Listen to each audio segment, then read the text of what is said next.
Radio Shanghai.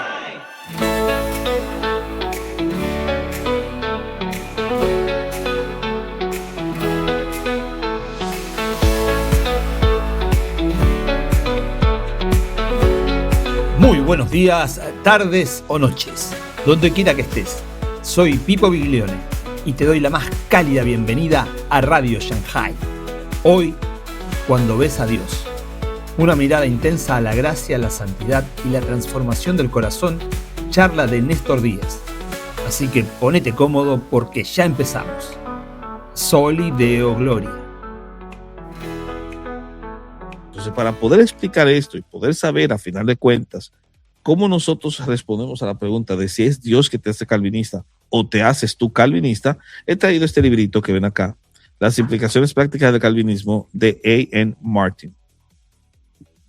Este tipo, A.N. Martin, escribió un buen libro, y el libro de A.N. Martin, como lo ven en la pantalla, Las implicaciones prácticas del calvinismo, es un libro interesante porque hace una presentación esquematizada de lo que implica no solamente conocer la doctrina calvinista, sino las implicaciones prácticas que generan en tu vida, cómo el calvinismo en sí mismo puede producir un cambio en tu corazón, si realmente te convierte en un monstruo o no.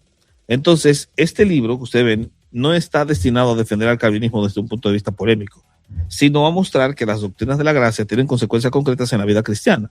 De hecho, la tesis central es que si la teología reformada es verdadera, debe producir humildad, santidad, adoración y evangelismo, y no un orgullo intelectual ni pasivo.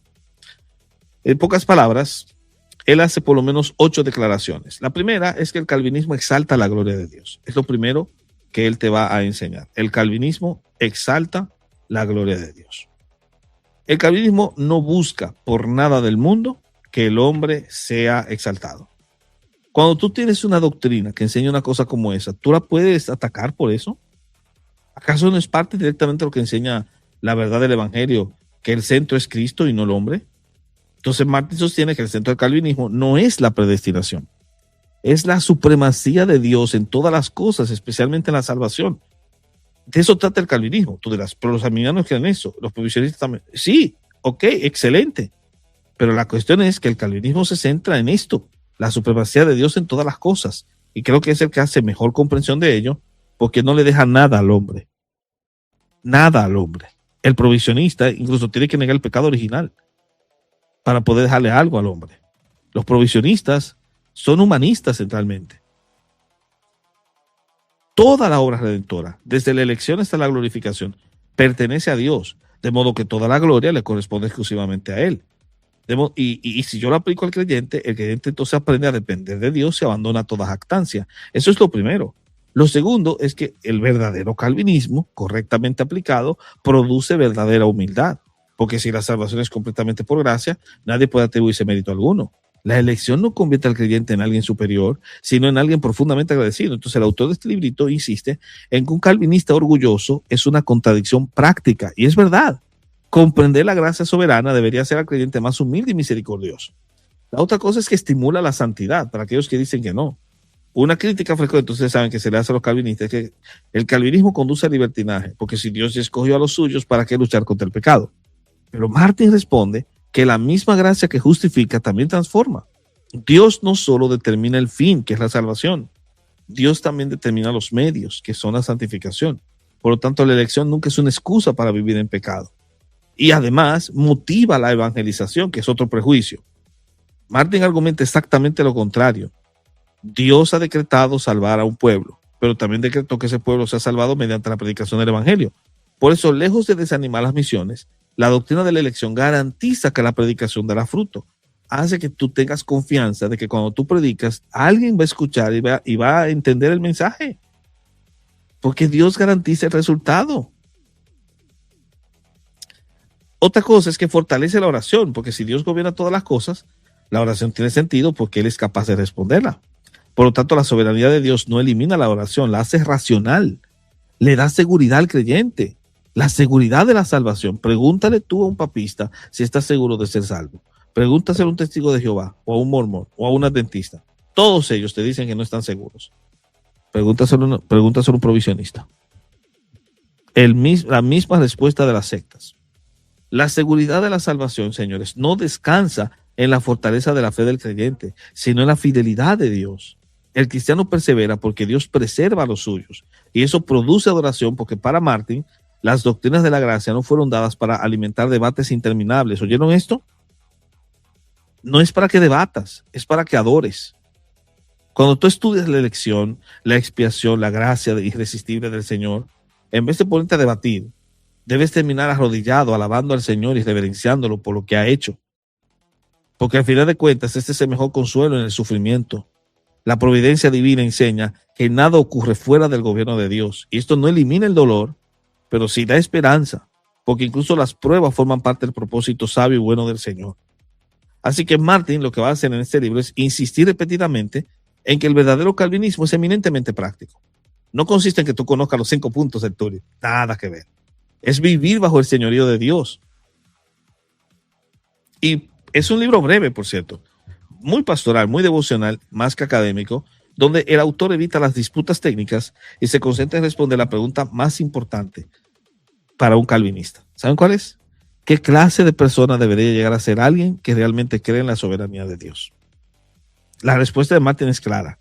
Un creyente humilde, santo, agradecido y evangelizador, perseverante y profundamente enamorado de la gloria de Dios. Esa es para Martin la prueba más convincente de que las doctrinas de la gracia se comprendieron correctamente. Esto me lleva justamente entonces a hacer un aclarando y importante. Si vamos a dialogar con estos bodrios, hay unos puntos esenciales que hay que tener claro en el diálogo.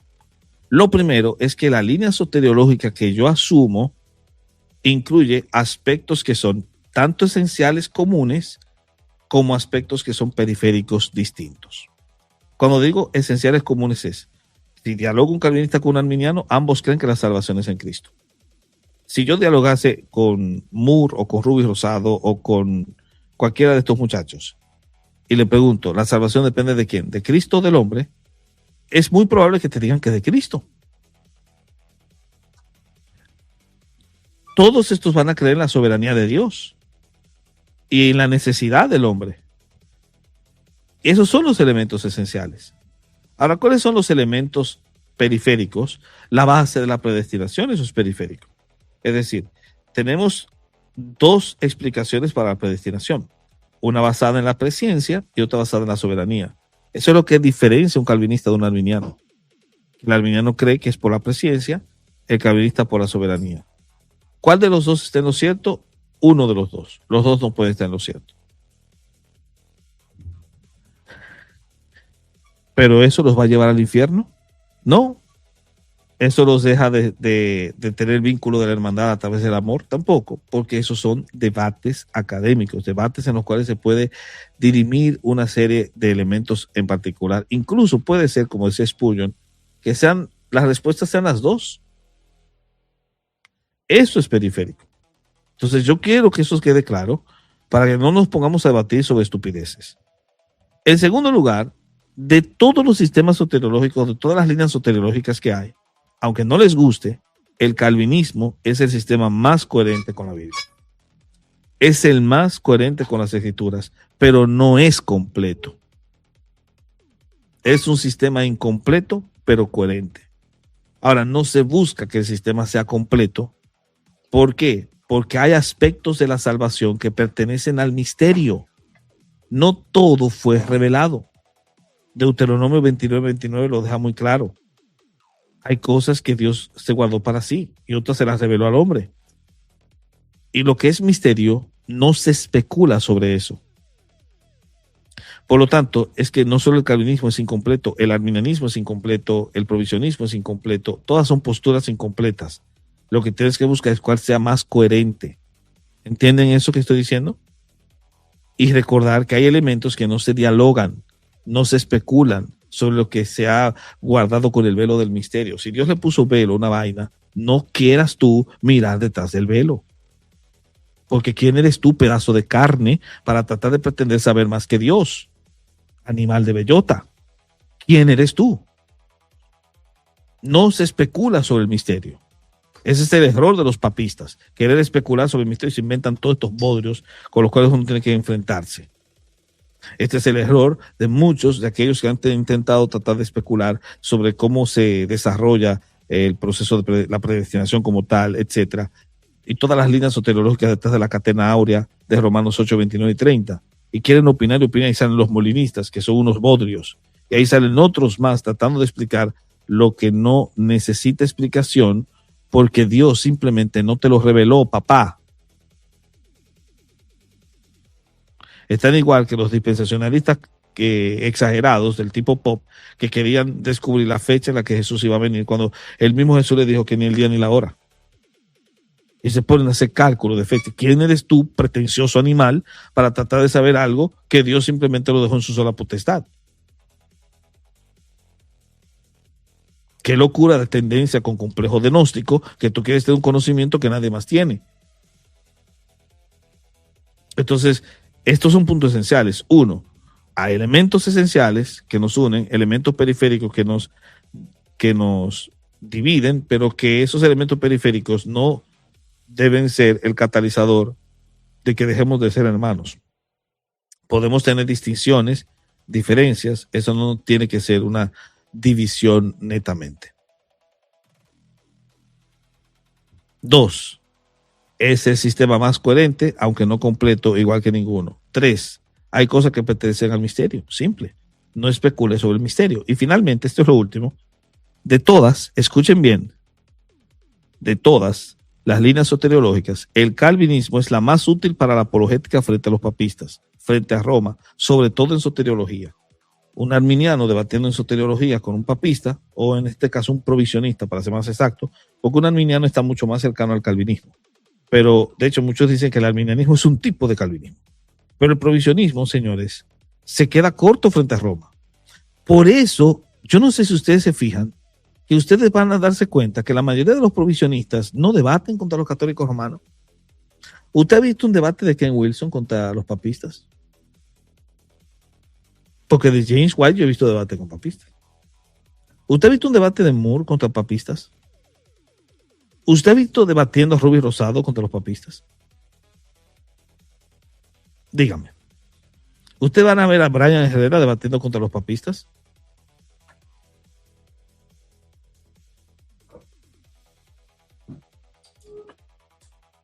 Dígame. ¿Por qué será? ¿No se han puesto a pensar ustedes por qué? Si tienes tú a Ken Wilson diciendo que él prefiere que la gente sea católica a que sea calvinista.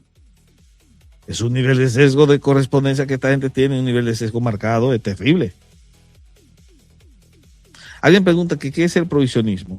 El provisionismo es una línea soteriológica distinta al arminianismo y al calvinismo, que intenta explicar la salvación como una provisión divina, pero obviamente en la que participa el ser humano como tal. Hay varias explicaciones. El problema es que yo creo que el provisionismo ha mutado.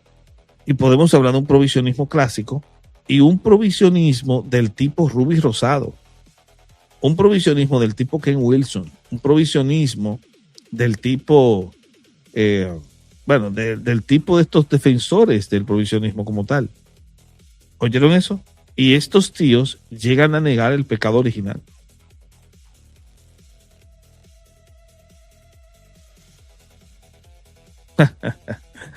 Qué vaina, ¿eh? Estos tíos no debaten contra Roma, porque es imposible que puedan debatir, ya que los argumentos que los papistas usan se parecen a los de ellos cuando debaten contra un cristiano sobre la justificación por la fe sola. Por eso es que les digo, esta es una desconexión con toda la tradición reformada, es crear su propio marco doctrinal, es crear su propia línea soteriológica, que no comulga con lo que se enseñó antiguamente. Hazle esa pregunta, papá, hácela, porque en su libro, y saludo a mi querido Osman, en su libro, este es el libro famosísimo que se vendió muchísimo, que se reaccionó, que es resumen de su tesis sobre los fundamentos del calvinismo agustiniano. En el epílogo, miren que eso está ahí, en el epílogo, incluso busquen mi video sobre Ken Wilson. En el epílogo, él coloca al catolicismo romano como una de las sugerencias posibles o como una de las alternativas al calvinismo. Lo cual es un error, porque primero convierte al calvinismo en una denominación, cosa que no es así. Es una tendencia, una línea soteriológica que puede abrazar un pentecostal, como la puede abrazar un bautista, como la puede abrazar un presbiteriano, como la puede abrazar incluso un, dependiendo de una lectura que le da el monergismo, la podría abrazar un luterano, dependiendo de la lectura que le da el monergismo. Entonces, desde esa perspectiva, es una tendencia simple, no una denominación. Y ya el hecho de que lo pongan el catolicismo romano como una alternativa al calvinismo es un error de apreciación de lo que es, lo cual muestra el nivel de sapiencia que tiene Ken Wilson. Pero el problema no es ese. El problema es que estos tíos no debaten contra Roma. Para que sepan eso. Ahora, vamos a ver. ¿Qué es lo que te hace calvinista? Y aquí viene la pregunta. ¿Un calvinista nace o se hace? La respuesta, sin duda alguna, es que Dios es quien te hace calvinista. ¿Por qué? Porque si yo entiendo la enseñanza del calvinismo y descubro que descansa sobre dos grandes cosas, dos grandes pilares, que son la elevada santidad de Dios y mi gran pecaminosidad, entonces ya yo estoy consciente de que si Dios me muestra su elevada santidad, lo primero que va a ocurrir conmigo no es sentirme orgulloso de haber visto eso, sino caer de rodillas y humillarme, tal y como Pedro lo hizo cuando vio la gloria de Cristo durante la pesca milagrosa, y cae de rodillas y dice: apártate de mí, que soy hombre pecador. Estas son las implicaciones prácticas del calvinismo, señores. El calvinismo no es una cuestión intelectual meramente, es una cosa del corazón. No te haces calvinista por leer a Bodmer, por leerte a Warfield o por leerte a Bavinck. No te haces calvinista por leerte a Kuyper o por leerte a Sproul. Solo cuando tu limitada capacidad se halla frente a un Dios terriblemente santo y descubres lo terriblemente pecador que eres, es entonces cuando comienzas a darte cuenta no solo de quién eres, sino de quién es Dios. Y en ese momento te hiciste calvinista. Y entonces, aunque cantes como arminiano, jamás vas a orar como uno. De hecho, B.B. Warfield describe el principio formativo del calvinismo. Y B.B. Warfield llega a hablar, definiendo el calvinismo con palabras como aprehensión, comprensión, visto a Dios, lleno de un sentido de su propia indignidad, asombro admirable, pensamiento, emociones, voluntad. Todas estas son palabras que utiliza B.B. Warfield para describir al calvinismo. O sea, ninguno puede ser calvinista hasta que no sea una cosa con la experiencia de su persona. Yo no soy calvinista académicamente por eso. El calvinismo es una cuestión del corazón. Cuando tú, bajo la aprehensión y la comprensión de quién es Dios, tras haber visto a Dios y descubrir su santidad, te llenas de un sentido de tu propia indignidad y dices: yo no puedo salvarme por mí mismo. Yo necesito un Salvador. Yo no puedo aportarle nada a mi salvación. Ante la majestad de un Dios tan santo y terrible y la indignidad propia del ser humano, ante este asombro admirable, como dice Warfield, ante este pensamiento de realidad que te presenta Dios tal y como es, tus emociones, tu voluntad y tu pensamiento se rinden ante esta realidad. Entonces, señores, nadie puede ser calvinista hasta que no sea una cosa con la experiencia de su persona. Y cuando esto es así, no existirá entonces tal cosa como un calvinista académico. Esa vaina no existe. Tampoco como existiría un cadáver viviente. No existe un cadáver viviente, pues tampoco existe un calvinista académico. Y como la cosa va por ese lado, el calvinismo no se debate, ni se hace proselitismo de él, porque hacerlo objeto de debate lo conviertes simplemente en una cosa humana. Y esto no es así. El calvinismo, entendiéndose lo que nosotros llamamos calvinismo, es decir, esta comprensión de la magnitud soberana de quién es Dios y de quién soy yo, es algo que solo se encuentra a la luz de la realidad de ver y asombrarte con este Dios santo. De hecho, en Isaías capítulo 6, versículos 1 al 11, y comparto la pantalla, ustedes van a encontrar una declaración de cómo es que Dios te hace calvinista. ¿Recuerdan el pasaje? Isaías, en el año que murió el rey Usías, vio al Señor sentado sobre un trono alto y sublime y sus faldas llenaban al templo. Es una visión de Dios. Para que me entiendan, el calvinismo, escuchen bien, es una visión de Dios. No es simplemente una explicación de la soteriología, no es una explicación de la salvación. El calvinismo parte de una visión de Dios. Si tú no has visto a Dios, tú no puedes ser calvinista. O por lo menos es lo que se presume, tal y como lo está diciendo A.N. Martin en el librito que les menciono. De hecho, técnicamente las palabras que estoy utilizando son las de Martin. Incluso el pasaje que utiliza es este mismo pasaje. Isaías 6:11 es un texto curioso donde ustedes van a encontrar a un tipo que se encontró con Dios. Pero cuando se encontró con Dios, lo que vio de Dios fue su terrible naturaleza santa.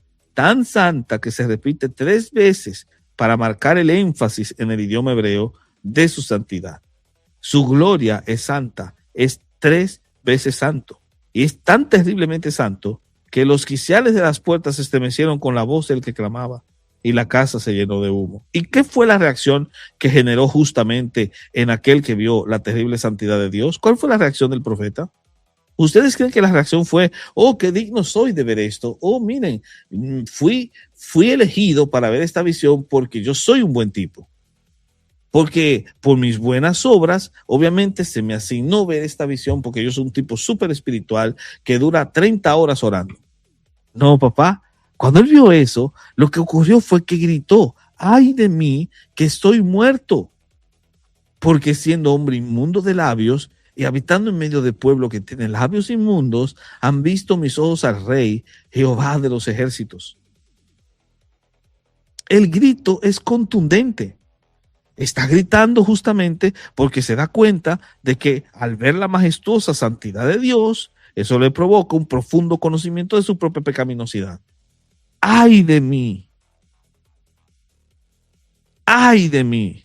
Ante la presencia de Dios usted no puede venir con todos sus éxitos, logros, alcances, victorias o con la capacidad de su libre albedrío. No, yo tengo esta capacidad y pude elegir a Dios. No, caballero. La reacción que te va a generar encontrarte con el Dios Santo es una conciencia de tu terrible pecaminosidad. Y eso yo no lo he visto en el provisionismo. Ni siquiera lo he visto resaltado en las visiones muy cercanas a una explicación humana de la realidad soteriológica. Te conduce a ver su majestuosa santidad el que tengas un profundo conocimiento de tu pecaminosidad. ¡Ay de mí! Pero no se queda ahí. Lo que ocurre después es que un serafín vuela, toma en su mano un carbón encendido del altar y con él toca su boca y dice, ojo, he aquí, esto tocó tus labios y es quitada tu culpa y limpio tu pecado. No solamente tienes un profundo conocimiento de tu pecado, sino un conocimiento personal de gracia y de perdón, porque dice, es quitada tu culpa y limpio tu pecado. Una imagen que, por cierto, se replica en el texto puritano del Progreso del Peregrino, donde el cristiano de la historia, cuando llega ante el Calvario, ante la cruz, inmediatamente siente como su carga es quitada. Le quitan la carga y la carga comienza a rodar hacia abajo y cae en una tumba vacía y una piedra tapa la tumba con toda su culpa enterrada. Y así libre comienza a cantar. Vine cargado con la culpa mía, angustiado y sin dolor, y con dolor. Mas en este lugar, oh qué alegría, mi solaz y mi dicha comenzó. Aquí cayó mi carga y su atadura. En este sitio rota yo sentí. Bendita cruz, bendita sepultura, pero más bendito el que murió por mí. Esto que te estoy explicando, mi querida Sandra, eso es el calvinismo. ¿Qué es el calvinismo? Una línea soteriológica que te enseña que tú eres totalmente incapaz y que Dios es totalmente capaz. Que tú eres totalmente pecadora y Dios es totalmente santo. Y que su santidad emite juicio, pero en vez de recibir el castigo tú, lo recibe Cristo. Y Cristo recibe el castigo porque Cristo fue predestinado para ser tu Salvador. y tú fuiste predestinada para conocer ese Salvador. That's it. Ese es el calvinismo. Y donde realmente tú tienes una noción de que tú no aportas nada porque tú eres totalmente incapaz y Dios es totalmente capaz. Y por eso, cuando tú tienes una visión de quién es Dios, este profundo conocimiento de tu pecado se hace real, pero también un conocimiento personal de la gracia y del perdón. Y esto va a conducir finalmente a esto, a una completa sumisión a la voluntad de Dios. ¿Por qué? Porque cuando comienza él después de que su pecado ha sido quitado, oye la voz del Señor que dice: ¿a quién enviaré y quién irá por nosotros? Entonces respondí yo y dije: heme aquí, envíame a mí. ¿Saben qué significa eso? Que ahora que ha conocido que al Dios terriblemente santo, que se vio terriblemente incapaz, pero a pesar de ello fue perdonado, ahora está totalmente dispuesto a ir, a cumplir con su misión. Y oigan que la misión no va a ser fácil. Escuchen, porque le dicen: anda y di a este pueblo, oíd bien y no entendáis, ved por cierto, mas no comprendáis. Engruece el corazón de este pueblo y agrava sus oídos y ciega sus ojos para que no vea con sus ojos, ni oiga con sus oídos, ni su corazón entienda, ni se convierta y haya para él sanidad. Palabras duras, palabras que no las entenderías bien, a menos que tengas la mente del Señor. Y sin embargo, lo que le está diciendo el Señor a Isaías es: tu trabajo no va a ser fácil, va a ser un trabajo duro, vas a enfrentarte con un pueblo que tiene los oídos engrosados, que no te hará caso. ¿Y qué hace Isaías? ¿Coge miedo y desiste de cumplir con la misión? No, simplemente pregunta: ¿hasta cuándo, Señor? Como totalmente respondiendo a que pese a lo duro que será el trabajo, lo haré porque tengo conciencia grande de mi pecado, pero también tengo conciencia grande de mi redención. Porque si mi culpa ha sido quitada, vale la pena servir por este Dios que limpió mi pecado. Señores, así es como Dios te hace un calvinista.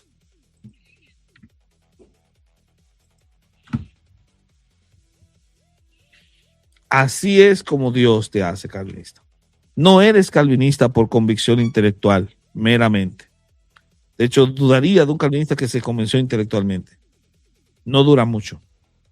Creo yo que es por una comprensión de la santidad de Dios, algo que Isaías jamás olvidó, porque en el capítulo 57, verso 15, vuelve a replicar un poco más de esa santidad tremenda de Dios que lo hizo inmerecedor de ser salvo, y aún así fue salvo. Por ende, nadie es calvinista por repetir como loro las frases reformadas o por pertenecer a una congregación así. Nadie es calvinista si vive en la carne, ya que no ha visto la santidad de Dios. Nadie es calvinista orgulloso. No existe tal cosa como un calvinista orgulloso, porque no tiene nada de qué jactarse, y si lo hace, ya no es calvinista. Y peor, exigir a Dios que te premie por tus servicios es orgullo y un perverso intento de compartir la gloria que solamente le pertenece a Dios. El calvinismo, entonces, lo que hace es humillarte, no enorgullecerte. Esto de orgullosamente calvinista es un bodrio. Entonces, ¿te ha hecho Dios calvinista? No te estoy preguntando si leíste a Bodner, a Warfield o a Kuyper. Te pregunto: ¿te ha dado Dios una visión de sí mismo? ¿Te ha humillado? ¿Te condujo a la petición y a la posición de gracia? Eso es lo que te hace calvinista. ¿Por qué? Porque la base del calvinismo es esta: Dios salva pecadores. Esa es la base del calvinismo. ¿Eres arminiano y crees lo mismo? Saludos. Nos damos la mano como hermanos y batallamos junto contra los verdaderos enemigos. ¿Eres provisionista y crees lo mismo? No me ataques. Dame la mano y luchemos juntos. Y deja de enfocar al calvinismo como objeto de tu desagrado y enfócate en el papismo. No es mi pretensión que tú seas calvinista. Mi pretensión es que seas cristiano. Y cristiano bíblico. Obviamente que eso te va a acercar mucho más a la posición que tengo. Pero al final de cuentas, no busco que seas como yo. Lo que busco es que entiendas que somos hermanos, que creo que fue el error que se cometió dentro de los Calvin Boys que hicieron al arminianismo sujeto de desagrado. No. Dios salva a pecadores. Es la base del calvinismo. Simple. Y eso no es un evangelio extraño. Es la verdad compartida por todos. Si el calvinismo, señores, enseñara otro salvador o colocara al sujeto como la causa de su salvación, entonces sí sería una cosa monstruosa, Rubio Rosado. Pero el calvinismo no hace eso. Moore, deja de mentirle a la gente. El calvinismo no enseña eso. Ruby, deja de mentirle a la gente. El calvinismo no enseña eso. Wilson, deje de mentirle a la gente. El calvinismo no enseña eso. Es contrario al calvinismo afirmar que Dios salva solamente al que cree, o sea, lo que el calvinista cree. O sea, exacto. Dale para allá. La cuestión acá, papá, a todos ustedes les digo, es que pensar que el calvinismo enseña otro salvador, eso lo haría una herejía. Pero el calvinismo enseña el mismo salvador. Y el calvinismo no coloca al sujeto como causa de su salvación. ¿Entienden? Ruby, deje de hablar disparates. Porque la cosa no es así. La base del calvinismo es que Dios salva pecadores. Dios salva pecadores. ¿Ustedes saben por qué ustedes ven que Pacheco está más cerca del calvinismo? Porque Pacheco experimentó la gracia de Dios. Cayó. Y Dios lo salvó. ¿Por qué? ¿Ustedes creen que él salió a buscar al Señor? Escuchen su testimonio. Dios lo encontró. Dios lo fue a buscar. Es lo que enseña el calvinismo, papá. Entonces, ¿a qué es que se opone el calvinismo? ¿A los arminianos? No. Warfield, otra vez, indica a qué se opone el calvinismo. ¿Qué es esto? Ahí está. Warfield dice que el calvinismo se opone, escuchen bien, a cualquier forma de autosalvación. El impío no necesita estímulos para ser salvo. El impío necesita un salvador. Porque el impío no se puede salvar a sí mismo. Eso es lo que enseña el calvinismo. ¿Tú crees eso? Pues entonces bienvenido al calvinismo.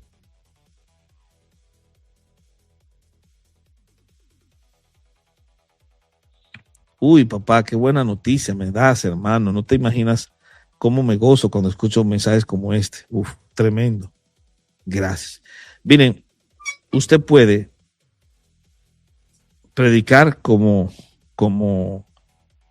provisionista, no voy a evitar mencionar el nombre de alguna línea soteriológica en particular para que después no digan que me la estoy bancando en contra de una. Usted puede predicar como que la salvación dependa de usted. Usted puede escribir canciones y cantarlas enseñando que la salvación depende de usted. Pero usted nunca orará así. Usted orará reconociendo que la salvación nunca dependió de usted. Ni un gramo, ni un centímetro, ni un cc. La salvación depende solamente de Dios. Y cuando yo sé eso, por lo menos si yo soy calvinista, debe provocar en mí dos cosas. Uno, un autoexamen bíblico. De hecho, muchos hermanos reformados temen a la palabra autoexamen porque la vinculan con todas estas vainas de la introspección neurótica. Pero la Biblia, la Escritura, nos ordena que hagamos eso. Y esto no es un acto de incredulidad ante la obra de Dios, sino de obediencia. Por ejemplo, si ustedes leen 2 Corintios capítulo 13, versículo 3, ustedes se van a dar cuenta que en 2 Corintios nos dice que nos examinemos a nosotros mismos.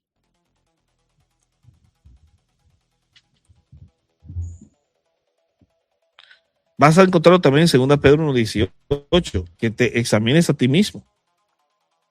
Miren esto.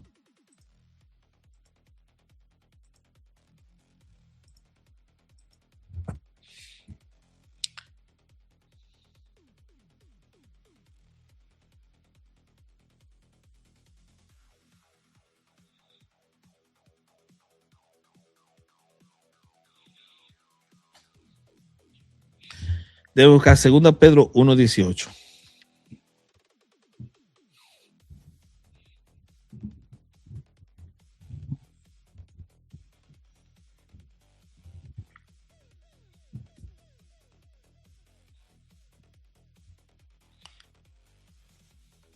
Pero ven acá, ¿y qué demonio es lo que yo estoy buscando?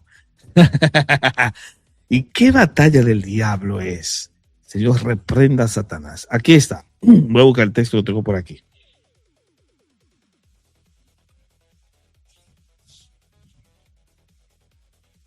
Uy, papá.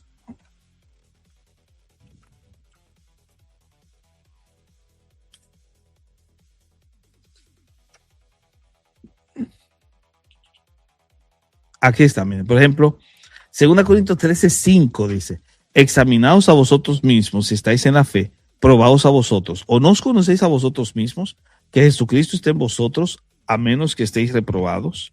Esto lo dice en 2 Corintios 13:5.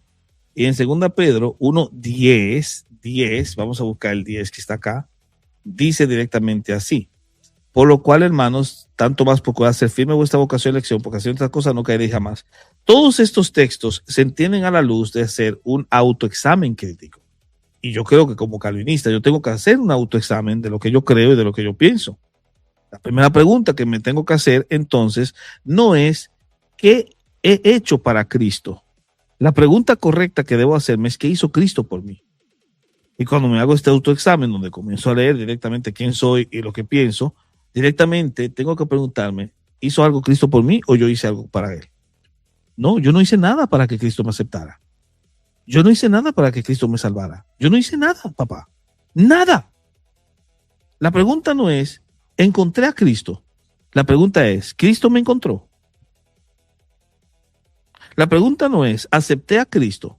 La pregunta siempre debe ser, ¿fui aceptado por el Señor? Porque recuérdense que en las bodas estaban 5 vírgenes que el Señor no conocía. Y así pasará con muchos que creen que son salvos y no lo son. ¿Entienden? Ese es el autoexamen bíblico que se hace un calvinista cuando sabe que la cosa no depende de él. Por lo tanto, conocer teóricamente las doctrinas claves del calvinismo no te hace estar cerca de Cristo. Conocerlas solo teóricamente lo único que revela es cierta satisfacción espiritual o esnovismo. Y si eso te genera tu fe, un sentido de orgullo espiritual, eso es evidencia de que no eres calvinista simplemente por dominar la doctrina. De hecho, una falsa enseñanza te puede conducir a la soberbia. Y esto no es solamente un problema que puede pasar con el que conoce teóricamente el calvinismo. Le pasa al arminiano, le pasa al provisionista, incluso le pasa a cualquiera que haga depender, escuchen bien, de su intelecto la base de su fe. No es así. Los rabacucus no son calvinistas. Los rabacucus son anticalvinistas. Los rabacucus mandan a los calvinistas al infierno. Y sin embargo, los rabacucus creen que son mejores que todos los demás. Han desarrollado una relación desnovista en la que obviamente, de forma soberbia, se creen superiores como para mandar a todos al diablo. ¿Ay, por qué? Porque es que el calvinismo no es el que te hace un monstruo, papá. Cualquiera que haga depender de sus propias obras el poder de salvación va a generar una actitud desnovista y soberbia y orgullosa de mirar a todos por encima del hombro. Vuelvo a repetirle, lo que te hace calvinista es tener una comprensión de la santidad de Dios y eso te va a llevar a una indignidad de ti mismo. Pero si tú supuestamente viste a Dios y eso te hizo soberbio y orgulloso como un rabacucu, entonces no has visto a Dios verdaderamente. Por lo tanto, la falsa enseñanza te va a conducir a la soberbia, pero la verdadera enseñanza es la que te humilla y te hace ir a Cristo. Yo pregunto, ¿el calvinismo te enseña a ir a Cristo o a ir al hombre? ¿Se dan cuenta? Lo que hace el calvinismo es enseñarte que tú eres un terrible pecador. De hecho, recientemente estuve compartiendo con un pastor que no es calvinista, que me decía, es que a mí no me gusta. ¿Por qué? Porque ustedes siempre están hablando de lo pecador que es el ser humano. Ah, papá, ¿y qué tú quieres que te diga? ¿Que el ser humano es buena onda? Miren, cuando el Espíritu Santo empiece el acorde de la gracia en tu vida, siempre inicia ese acorde por la nota baja. Siempre por la nota de que eres pecador, para llevarte entonces a la salvación, al único que te puede salvar. Y luego que eres salvo, entonces eres nueva criatura, belleza en Cristo, un poema de Dios, todo lo mejor para ti. Sin Cristo eres basura. Sin Cristo eres una porquería. Entonces, la segunda pregunta que tienes que hacerte es si yo manifiesto el fruto de su obra. Fíjense qué interesante, que yo primero me tengo que preguntar, ¿soy salvo? Es decir, ¿Cristo me salvó? Y luego me pregunto, ¿qué manifiesto? Porque las obras son consecuencia de la salvación, no su causa. Entonces, cuando yo pregunto si manifiesto el fruto de su obra, ¿saben cuál es el fruto? La santificación. De hecho, tanto quilombo que se hacen por esta vaina del tulip, tanto quilombo que se hacen por los 5 puntos del calvinismo, y no saben que el tulip cambia cuando tú lo reenfocas. Por ejemplo, yo pregunto, ¿el hombre es depravado? Sí, ¿por qué? Porque no tiene santidad, porque no es santo.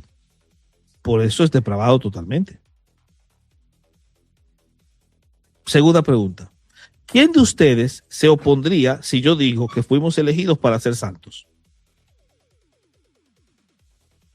Que fuimos elegidos incondicionalmente para ser santos. ¿Quién de ustedes se ofendería si yo digo que Cristo murió por aquellos que redimió para ser santos? ¿Quién de ustedes se ofendería si yo digo que el llamado eficaz no es para que el llamado eficaz es para reflejar la santidad de Cristo? ¿No es lo que dice 1 Corintios 1:9 y 1 Tesalonicenses 4:7? ¿Acaso no es la perseverancia de los santos aplicable para los santos, porque es de los santos? ¿Acaso no es esa perseverancia aplicable para los que han sido santificados, como dice Hebreos 2:14? ¿Acaso no somos predestinados para ser santos? Romanos 8:24. ¿Quién de ustedes se ofende si yo digo eso? ¿Lo ven? La perspectiva a los 5 puntos que estos tíos le echan bosta y basura, la perspectiva de los 5 puntos cambia cuando tú entiendes que es para ser santos. Cuando entiendes que el fruto es la santificación y cuando se lo aplicas a la santificación, se hacen atractivos, ¿o no? Y negar eso por un vicio anticalvinista es poner un huevo. Así que el calvinismo es el mejor antídoto para el antinomianismo, porque el mejor antídoto para una teología que estimule el libertinaje es esta tautología cerrada que el calvinismo posee. Dios me eligió para ser santo y la evidencia de que fui elegido es que yo persiga la santidad y sea perfeccionado en el amor. 1 Juan 2:5. Esa perfección en el amor implica que es un progreso. De ahí que acusar al calvinismo de antinomiano es desconocer al calvinismo, es atacar muñecos de paja. La prueba, señores, de que soy preservado por Dios es que estoy perseverando en Dios. ¿Oíste, Rubí Rosado? De hecho, quien mejor se dio cuenta de eso es el mismo Rubí Rosado.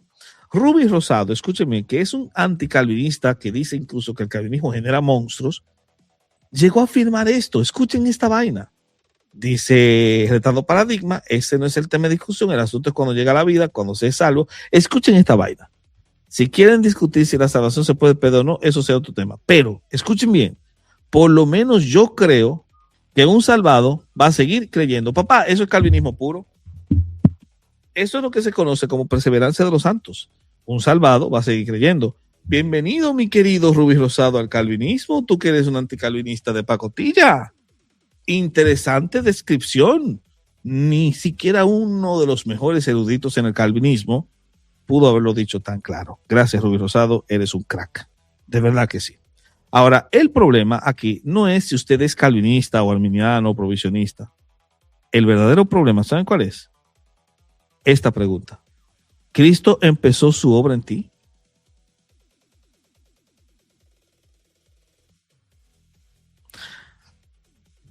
Una correcta comprensión del calvinismo, entendiéndose en un sentido de piedad práctica, nos va a ayudar mucho en eso. ¿Por qué? Porque cuando yo tengo una comprensión de que las cosas no dependen de mí, sino del Señor, entonces tendré una santa vigilancia y una desconfianza de mí mismo. Porque toda doctrina que tenga una opinión óptima del hombre no es calvinista ni bíblica. ¿Por qué ustedes creen que nosotros nos enfrentamos a este movimiento de la superfe y lo miramos con incredulidad? Porque está diciendo que el poder está en ti.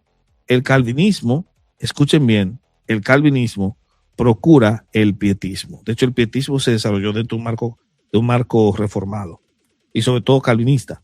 El calvinismo va a generar una suerte de puritanismo, es decir, una suerte de buscar en la vida nuestra, en nuestra forma de vivir, convertir en un monumento de alabanza al Señor. ¿Por qué? Porque tenemos una santa vigilancia y una desconfianza de nosotros mismos, ya que entendemos que el hombre es depravado totalmente. Además, despierta un espíritu constante de oración y devoción y una dependencia confiada en lo que Dios hace cuando hace pacto contigo. Si Dios hizo un pacto contigo, confía en lo que Él hará, porque entraste en pacto con Él. Así que ustedes escuchan que muchas veces la gente dice, alguien vino a Cristo, y lo decían en pasado. Él vino a Cristo. Para un calvinista eso es falso. El creyente no vino una vez a Cristo, sino que lo hace constantemente, todos los días. Segunda Pedro 2:4, Hebreos 12:18 al 22. Constantemente va a Cristo, porque sabe bien que si permanece, no es por él, es por causa de Cristo. Pues así como con Pedro, en Lucas 22, Cristo ora para que no caigas. Cristo intercede por ti para que, aunque te zarandee el diablo como trigo, no caigas. Para que no te falte la fe, incluso en la negación. A Pedro le faltó valor, pero no le faltó la fe. Su fe fue restaurada porque Cristo intercedió por él. ¿Qué es lo que nos está enseñando entonces? Dependencia. Y si yo tengo una doctrina que me enseña a depender totalmente de Dios, ¿qué hay de malo en ella? ¿Por qué tanto ataca el calvinismo en las redes? Si lo que te enseña el calvinismo es a depender de Dios, ¿eso es algo malo? ¿Quieres ahora que yo dependa de ti, papá? A.N. Martin otra vez nos dice muy bien claro, esto es muy importante, que el calvinismo es una cosa de dependencia de Dios. Y que solamente puedes ser calvinista no cuando te convence por leer un libro, sino cuando tienes una comprensión de su santidad y de tu incapacidad. Y eso obviamente también es un ataque al joven calvinista que se creyó superior a todos los demás y que obviamente generó toda esta ola de desagrado que provocó justamente cuando comenzó a atacar a los arminianos. A.N. Martin prueba, escuchen bien, y le dice al joven que se hace calvinista que no puede ser sabiondo ni orgulloso. Porque si tu calvinismo te hace presumido, no es verdadero calvinismo. Así como el estilo de Rabacucu no lo hace verdadero pentecostal. La pregunta final es, ¿cuál es el efecto del calvinismo real en tu vida? Sin duda, hacerte más humilde ante la santidad de Dios y hacerte un perseguidor de la piedad práctica. De no suceder esto, calvinista no eres. Esto es lo que implica ser calvinista. Esto es lo que implica el calvinismo como tal.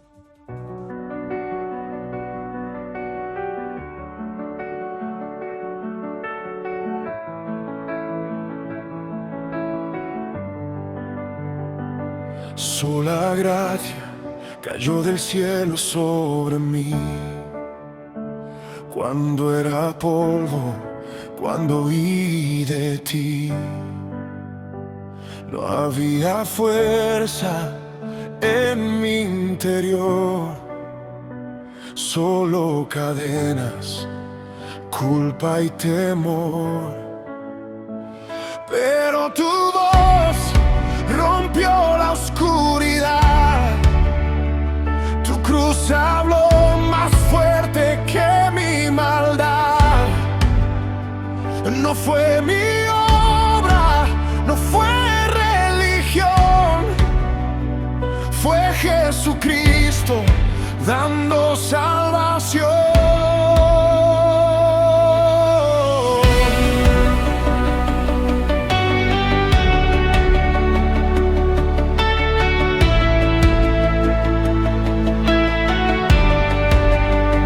Sola escritura, verdad eterna, fuego que alumbra en medio del mal.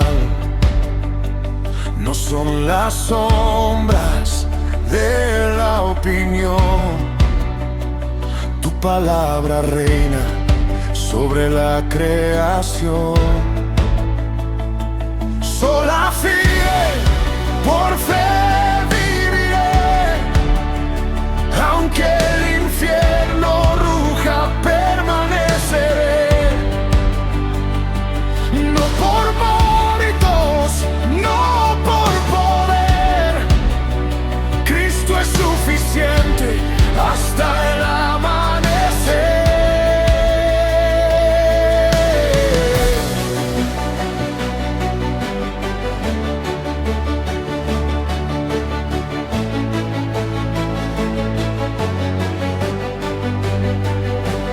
solamente Rey y Señor, único camino al Padre de amor.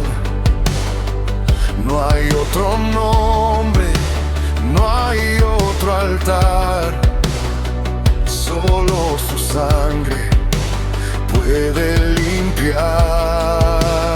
Sol y de gloria por siempre, amén. La gloria no es del hombre, pertenece al Rey. Que caigan tronos, fama y control.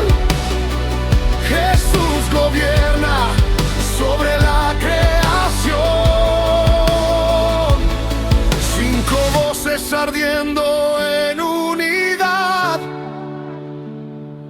como martillos contra la oscuridad.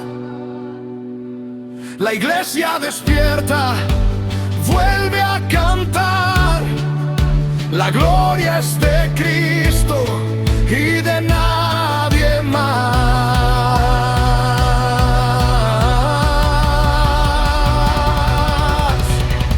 Sola gracia me rescató,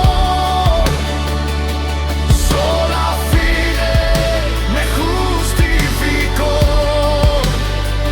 sola escritura me sostuvo en dolor. Solus Christus venció con amor. Sol y Deo gloria por la eternidad.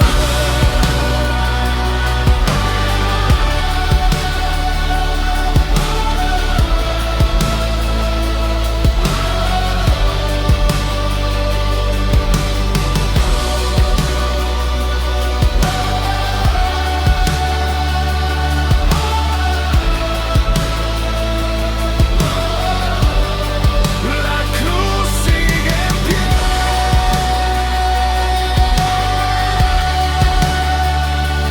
Oh, Cristo va a volver.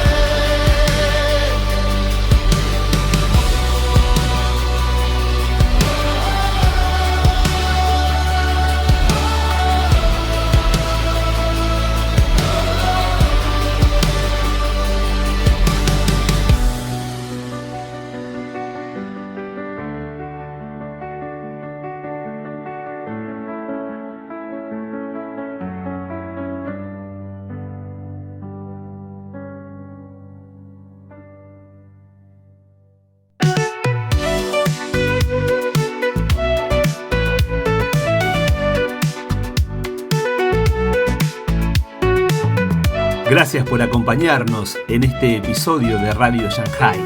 Tu apoyo nos ayuda a seguir conectando el mundo de hoy con los principios eternos. Por eso, te pedimos que te suscribas, nos dejes tu like para que más personas descubran este mensaje.